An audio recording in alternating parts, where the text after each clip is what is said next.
surrounded by icy waters, whipped by wind. This harsh landscape doesn't seem like a suitable place for life.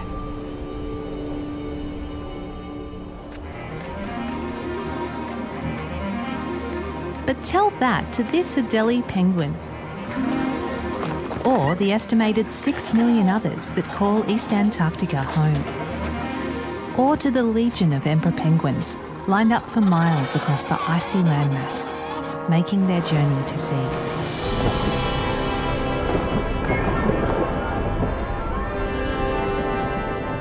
Diving underneath the ice reveals a thriving sea life that reminds us there is so much left of our ocean to explore. And explore is just what these Weddell seals are doing, carving new paths in the icy corridors, shaking the stillness with their song.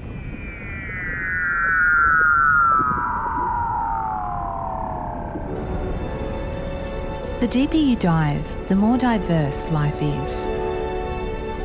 Fluid fluttering of jellyfish tendrils give way to a field of sea feathers, where we witness the dogged determination of this large scallop. Dimensions are distorted in the Southern Ocean. A phenomenon called polar gigantism means that normally small animals are quite large. Like this sea spider, the size of a dinner plate. Expectations are challenged too. Familiar-looking species are found in an unfamiliar place. Plant-like creatures here are actually animals, and these animals make this part of the Southern Ocean look like a tropical reef. But surprisingly, most of the animals here are found nowhere else on Earth. For millions of years, this mosaic of marine life has been kept isolated from the outside world because of circumpolar currents. These powerful currents block warmer waters from entering and prevent Antarctic larvae from leaving the region, creating an environment that is truly one of a kind.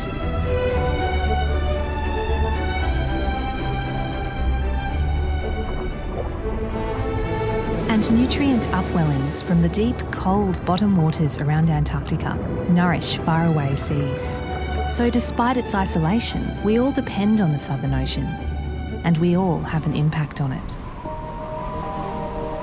Climate change, concentrated fishing, and other threats are taking a toll on this region, which is one of the fastest warming places on the planet. Climate change here means that ice sheets are changing, increasing the distance between penguins and their food source, one contributing factor to the massive chick die-offs in recent years. It's not just penguins that are in trouble. The Southern Ocean currents play a role in climate regulation, and disruptions to that could affect all of us.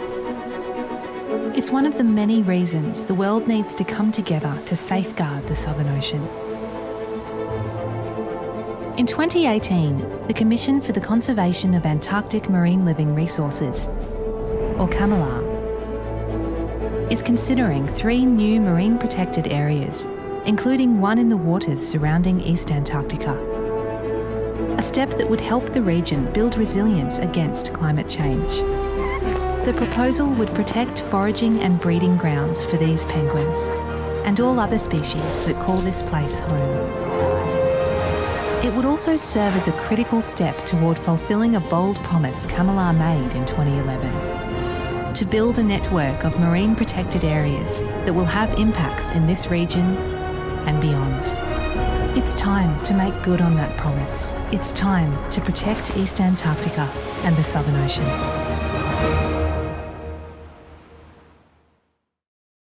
Thank you very much. I want to spend this time looking at the efforts made thus far to implement marine protected areas in the Southern Ocean, and then look at possible ways forward. There are so many reasons why a network of marine protected areas across the Southern Ocean is important, both regionally and globally. not least of which are for biodiversity protection. The preservation of endemic species and representative, unique and vulnerable ecosystems is critically important in a world experiencing rapid and devastating biodiversity and habitat loss. And this is even more so given Southern Ocean ecosystems are still relatively intact. Southern Ocean MPAs also play an important role as climate change reference areas, allowing research on the effects of climate change on regional habitat without the impact of local human activity. They're also very important as globally significant scientific reference areas. For example, for the study of the region's contribution in mitigating as well as exacerbating global climate change, or for identifying global distribution of human pollutants, such as microplastics, now found in the blubber of whales and seals, as well as the flesh of fish in the Antarctic, again, without the influences of local human activity. They can act as a globally significant carbon sink. For example, krill remove about 12 billion tonnes of carbon from the atmosphere annually. Their carbon-rich poop sinks and then locks up in the deep ocean. The sperm whales in the Southern Ocean are also thought to capture around 200,000 tonnes of carbon per year. Both the whale feces and the diving and moving of whales through the water encourage the development of more phytoplankton, which in turn removes more carbon from the atmosphere. The MPAs also contribute to global ocean health through nutrient circulation to other parts of the ocean, global ocean. And this in turn contributes to overall global food security. And they can help the planet breathe. The Southern Ocean is one place on Anthropocene Earth where humans have not yet permanently altered the environment. And whereas Tim told us, humans must respect and work with nature to survive. So it's pretty compelling, the need for setting aside large-scale limited fishing or no-take MPAs in the Antarctic. And combined with that, there is no artisanal or indigenous fishing in the Antarctic. The current fishery there is primarily focused on high-end catch and represents less than 1% of current global marine fisheries catch. And you could also argue that the use of Antarctic krill as a global sink could be more critical, or is more critical and rational, than using krill from the Antarctic as a food source. So what's the process for getting marine protected areas designated in the Southern Ocean? I think the most logical route is through CAMLR, the Convention on the Conservation of Antarctic Marine Living Resources. This body assumed responsibility for managing the Southern Ocean in 1982, and in 2002 committed to adopt a network of representative marine protected areas across the entire convention area. CAMLR is part of the Antarctic Treaty System. It's not a United Nations convention, and this is important when you start to look at options available for declaring marine protected areas in this region. It was negotiated as a conservation regime, which allows fishing, rather than as a fisheries regime, which prioritizes fishing. And this is important because the convention explicitly includes reference to the need for protection of areas for biodiversity and science. It manages more than 10% of the world's ocean, and so literally cannot be ignored. It has 26 decision-making members, including the European Union, and these include the world's most influential nations or groupings of nations, the USA, China, EU, Russia, for example. This is both good and bad, obviously. and particularly when linked to decision-making process within CAMLR, which is consensus-based, meaning that all nations must agree to a proposal for it to be adopted. Or one nation can oppose a proposal and block it from being adopted. As I referenced earlier, the objective of the convention is the conservation of Antarctic marine living resources. It does include rational use, and one rational use is harvesting or fishing and associated activities, which is allowed if undertaken according to specified principles of conservation. These are the maintenance of healthy populations and ecosystem relationships and the avoidance of irreversible impact. Its responsibilities, however, extend way beyond fish species to the conservation of all other species of living organisms, including birds found south of the Antarctic convergence. They're also responsible for safeguarding the Antarctic environment and for protecting the integrity of its ecosystems. So what has CAMLR done thus far with respect to marine protected areas? Well, quite a lot, in fact, at the level of setting the scene. What I mean by that is by generating the scientific basis and developing the process for determining and designating individual marine protected areas. And it has adopted 2 marine protected areas, one in 2009, 100,000 square kilometre area in the South Orkney Islands southern shelf, and the second one around 2 million square kilometres in 2016 in the Ross Sea area. Unfortunately, since 2016, not so much, hasn't done not that much at all. This map shows the current MPA efforts in CAMLR. So the pale blue areas show the adopted MPAs, the Ross Sea MPA 2016 down here, and the much smaller South Orkney Islands Southern Shelf MPA. The mid-blue areas, these ones here, are MPAs designated by individual CAMLR members within their national EEZs, and where those EEZs abut with or are within the CAMLR area. They are still managed as EEZs, but they are within the CAMLR Convention area. And then the dark blue areas are the proposals that are under consideration. This is the East Antarctic, much reduced proposal, first proposed double the size of this in 2011. This is the Weddell Sea MPA, first proposed in 2016. And this is the Domain 1 area around the peninsula that was first proposed in 2017. In reality, things have not just stalled, however, but they're going backwards. So we clearly had no progress on proposals since 2016. We've also had no progress on the implementation of the 2 agreed marine protected areas.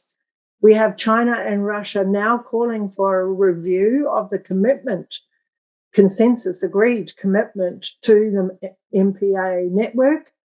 And we have Russia demanding a consensus agreed definition of marine protected area before they will even consider reviewing and accepting any further MPAs. So what are the impediments? What's the problem?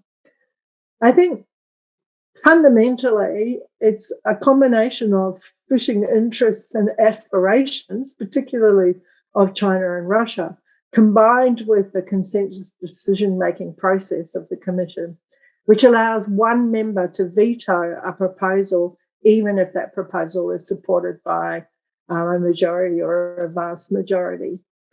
And if you look at the proposals, the Domain 1 MPA coincides with the current krill fishery, And China has indicated its desire to significantly ramp up by up to 5 million tonnes its krill fishery in that area there.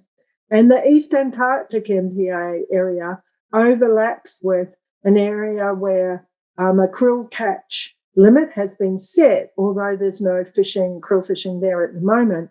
And again, China has aspirations of krill fishing in that space and doesn't want it blocked off. And then in the Weddell Sea, there's no significant fishing going on in this region at the moment, but Russia has indicated that they will not support it being closed off until they have investigated for potential target species, most likely icefish or potentially toothfish. At the global level, China wants to be a major player in high seas fisheries. And the Southern Ocean is the only high seas area not completely subscribed or overfished.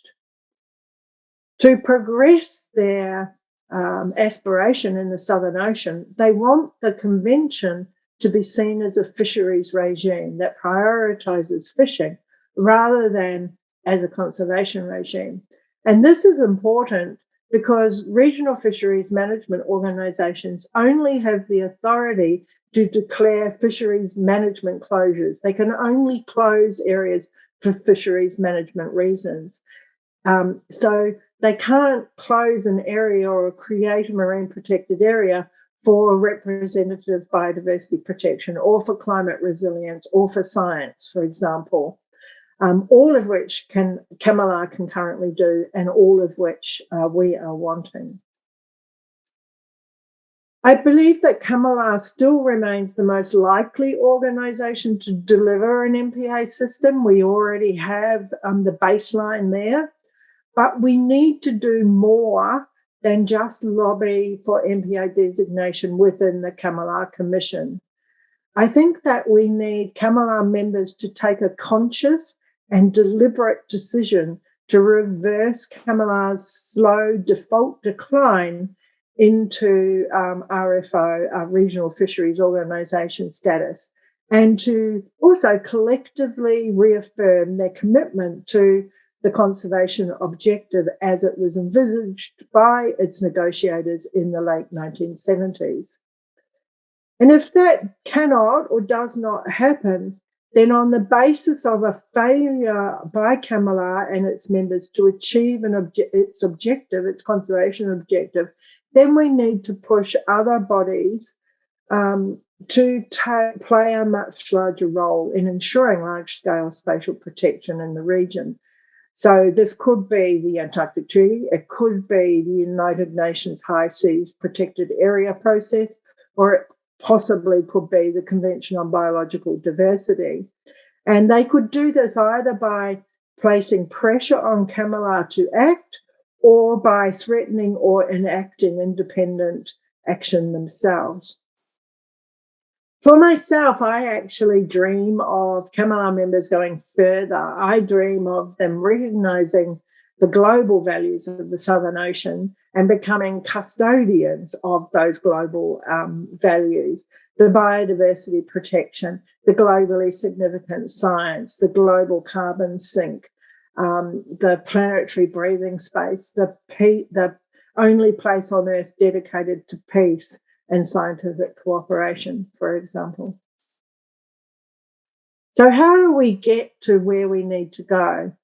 Two suggestions I would have at this stage to start. One is CAMLR member leadership.